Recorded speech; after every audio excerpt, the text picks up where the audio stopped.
What is up, everybody? It is Lawrence again from My Squeakers, and today we have honestly, one of the most exciting things for me in a really long time in the sneaker world, and it is a combination of two of my favorite things: the Air Max 97, which is my favorite silhouette of all time, and UCLA, which is my alma mater.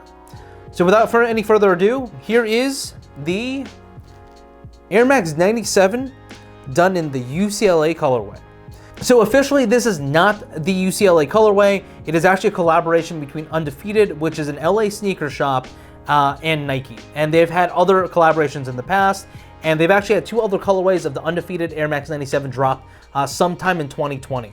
For those that don't know, UCLA just recently signed a deal with Nike to be the official supplier of all UCLA athletics, which is a big deal. Previously, it was Under Armour, and that deal kind of went to shit because it was the largest collegiate sponsorship deal done by any apparel company in the past, and it kind of crashed and burned because, how do I put this? UCLA kind of sucks. So the Air Max 97 has a really interesting design element, which is that it's based on Japanese bullet trains that were significantly faster than anything that happened in the United States in terms of trains, still till this day now that I'm thinking about it. All right, guys, so let's start with the rundown. This pair of sneakers is $180, and I got these off Sneakers. Luckily hit. There were a lot of people that I don't think were actually able to grab a pair. I don't think they made many of this, but the demand itself is probably not that high. These are on StockX and GOAT for between $240 and $260, which means for the most part, anyone selling these sneakers are just trying to break even. The typical GR pair of the Air Max 97 is $170. So at $180, it's not much more expensive than your typical GR. And so for collaboration, kind of special edition of it, it's not too bad of a price. The Air Max 97 has a really interesting sizing. You're either true to size or half size up, so definitely don't go down. But I would say that whatever your typical Air Max size is, I would go with that same size, unless you have a significantly wider foot, which in that case, definitely go half size up. But I would say that like the Air Max 97 is one of those sneakers where there's a lot of people just in between sizes. So if you have a chance to try out an Air Max 97 in a store before buying this pair, these fit exactly the same as my other silver bullets. True to size with these, and I would recommend that for most people. But if you have a wider foot, like I said, go half size up. In terms of style, these are 10 out of 10. I mean, like, I can't give it another score. It's got two of my favorite things. My favorite Air Max silhouette of all time with the alma mater and colors of the UCLA Bruins.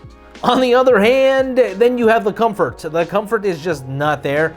These are probably one of the worst Air Maxes, not even Air Maxes, one of the worst feeling sneakers that you could possibly put on your foot. So these get a nice 3 out of 10.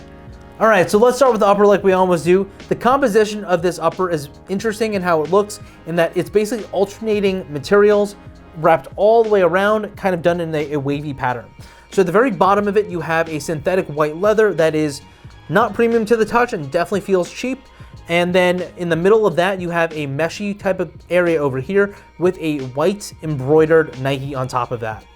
Then moving up one level, you have the Undefeated done in that baby blue colorway with Undefeated printed all throughout. Then on top of that, you have a yellow piece of synthetic leather as well to finish it off, kind of give it that color pop. Then you have alternating mesh, that white mesh that I was talking about earlier, in addition to this kind of like whitish 3M rubber. I don't know how else to describe it. It definitely feels like rubber. Then going up to the top of the sneaker, you have rope style lacing done all the way up, and the eyelets are actually hidden inside this upper over here. In the middle of the sneaker, you have more of that white 3M and kind of a U shape on the tongue. Most of it's predominantly mesh. Then at the very top of it, you have a blue oval done in that baby blue color with a swoosh. And then at the very top of it, you finally have your first hit of the Undefeated logo done in that yellow and black. On the back of the sneaker, it's not very interesting. You have a pull tab that says Air Max on it, and then you have a little kind of like Nike symbol that's embossed into the midsole. Going over to the midsole, you have a white midsole that is honestly on pretty much every other single Air Max 97, so they didn't really do much there. It's a really hard midsole though, so it's not the greatest. Then you have an Air Max 97 air bubble that is done in a white on the inside where the little kind of like, I guess, arches are. At the very back over here on the lateral side, you have a hit of yellow, but on the medial side, it is completely white all the way through. And that air unit is about 8/10 of the way, which is what makes it so uncomfortable in that it does not bend at all. Like this shoe is just, this is it. Like it is a plank. Walking on air does not feel like walking on air on this specific sneaker. The compression really sucks. I don't even know what else to say.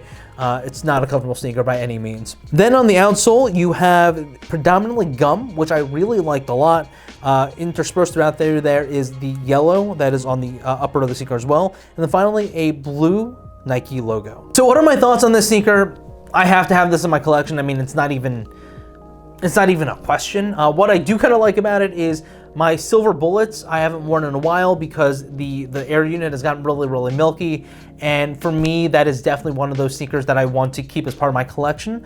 And so I'll definitely be wearing these sometime during the spring and summertime, and or at UCLA games for UCLA basketball that's coming up. And that's pretty much it. I mean, I would say that if you love the Air Max 97 and you like this colorway, it's a must buy. If you're a UCLA alum, it's a must buy. I would definitely pay. I would have paid resale for these just because they're the first shoe released as part of that new partnership. Even if it wasn't on purpose, it definitely came out in a timely manner. And that's it, guys. Did you get this pair of sneakers? What do you think about it? Any UCLA Bruins? Give me a shout out down below, or just Bruins fans. I'll take anything, especially nowadays. I can't actually wait to be able to go back to Pauley Pavilion or the Rose Bowl and watch these guys play. Fucking COVID. But that's it. Until next time, this is the Air Max 97 Undefeated, done in UCLA colorways. Peace.